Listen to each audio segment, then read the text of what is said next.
Welcome back to this new inspirational video. Today I want to narrate a chapter called Creation from the book The Power of Awareness, written by Neville Goddard. So let's begin.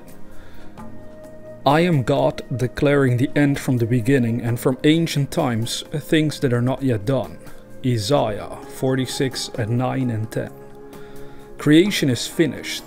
Creativeness is only a deeper receptiveness for the entire contents of all time and all space, while experienced in a time sequence, actually coexist in an infinite and eternal now. In other words, all that you ever have been or ever will be, in fact all that mankind was or ever will be, exists now. This is what is meant by creation, and the statement that creation is finished means nothing is ever to be created. It is only to be manifested. What is called creativeness is only becoming aware of what already is. You simply become aware of increasing portions of that which already exists.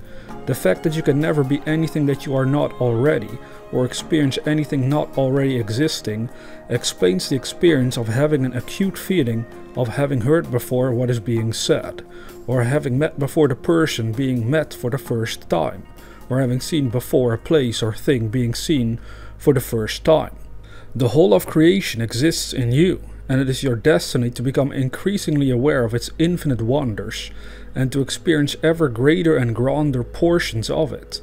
If creation is finished and all events are taking place now, the question that springs naturally to the mind is, what determines your time track? That is, what determines the events which you encounter? And the answer is your concept of yourself. Concepts determine the route that attention follows. Here is a good test to prove this fact. Assume the feeling of your wish fulfilled and observe the route that your attention follows. You will observe that as long as you remain faithful to your assumption, so long will your attention be confronted with images clearly related to that assumption. For example, if you assume that you have a wonderful business, you will notice how in your imagination your attention is focused on incident after incident relating to that assumption. Friends congratulate you, tell you how lucky you are.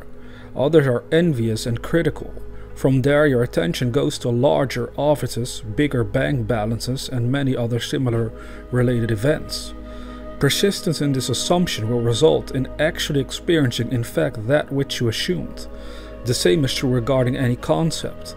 If your concept of yourself is that you are a failure, you would encounter in your imagination a whole series of incidents in conformance to that concept.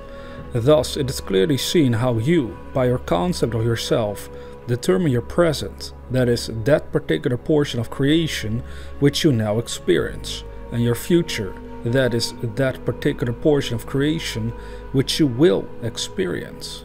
And that was the end of the chapter. Now, I think the most important part here concerning the statement creation is finished is to understand that everything we want comes from our own minds. That much is clear. In fact, the results that we want, the things that we really want to manifest, they come because of how we have been imagining things being for ourselves. Therefore, the things that we observe actually came from the mind. So they were already in existence, perhaps not physically visible to us. This is an absolutely huge thing to grasp. Anything you want is already here, if not in form, then in substance. You know, in the spiritual, universal substance of all life. If we grasp this, then we understand that creation is already finished.